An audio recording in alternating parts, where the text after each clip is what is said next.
We need to talk about what's going on in Jackson, Mississippi right now and how 215 bodies were just found buried in a field behind a jail. I honestly don't know how this isn't national news by now. 215 bodies were just found buried in unmarked graves behind the Hinds County Jail, or more specifically, the Hinds County Penal Farm in Jackson, Mississippi. Some of the grave sites were completely unmarked, while others were only identified by a number on a metal rod. The family members of these victims were never notified that their loved ones were buried, and the majority of them still just thought that they were missing. And the state in which this mass graveyard was found is absolutely horrendous. The bodies were placed in body bags and never embalmed before being buried in a shallow grave, and the stench was reportedly so bad that it attracted birds and other animals to try and scavenge for the remains. This discovery has made many question why authorities never investigated these deaths, and why they also chose to never contact the victims' family members before burial. What's even more disgusting is the fact that now that this has gone public, authorities want the victims' family members to pay a fee to collect their loved ones' bodies. This discovery all started because of a mom who was searching for her missing son, Dexter Wade.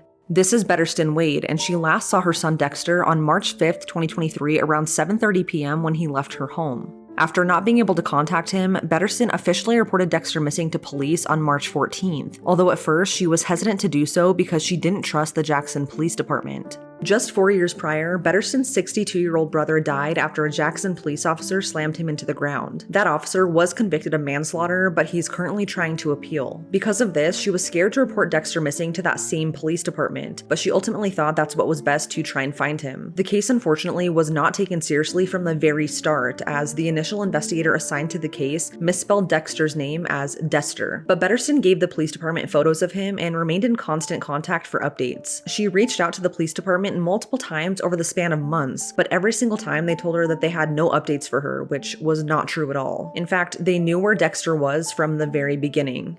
Just 30 minutes after leaving his mom's home the night he went missing, Dexter was hit and killed by an off-duty Jackson police officer in a police SUV.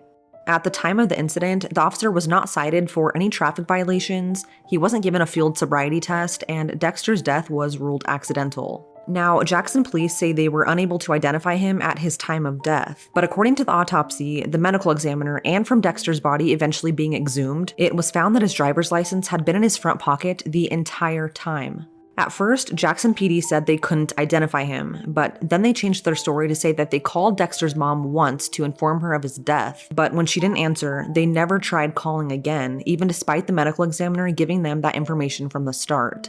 Even though Dexter was hit by a Jackson police officer and was reported missing with that same department, whenever Betterston called for updates, they always told her that they were unable to find him. In reality, they'd sent him off to that mass gravesite to be buried in an unmarked grave. That same gravesite where 215 bodies were now just discovered. It wasn't until nearly 8 months later that Jackson PD told Betterston where she could find her son. They took her down that long dirt road deep into the woods, past an empty horse stable and scrapyard behind the Hinds County Penal Farm. As they walked further into the field, they passed rows of metal rods, each marked with a number, in which we now know were actually graves. They eventually stopped at grave number 672, where Dexter had been laying for months unclaimed due to the negligence of Jackson PD. Betterston then had to pay them $250 to claim his body and have him properly buried. Because of this discovery, 2 other men who were buried and forgotten in this graveyard have been identified. One is Jonathan David Hankins, who was reported missing in June of 2022. His family only learned of his death from news outlets on December 4th, not through law enforcement. Jonathan was burned and buried on this field. Another victim is Mario Moore. He was also burned and buried in an unmarked grave in this same field after he was found beaten to death and wrapped in tarp back in February. His family didn't learn about his burial until 8 months after he was killed. Families of the victims are now calling for a federal investigation to uncover the truth about what is really happening in Jackson, Mississippi.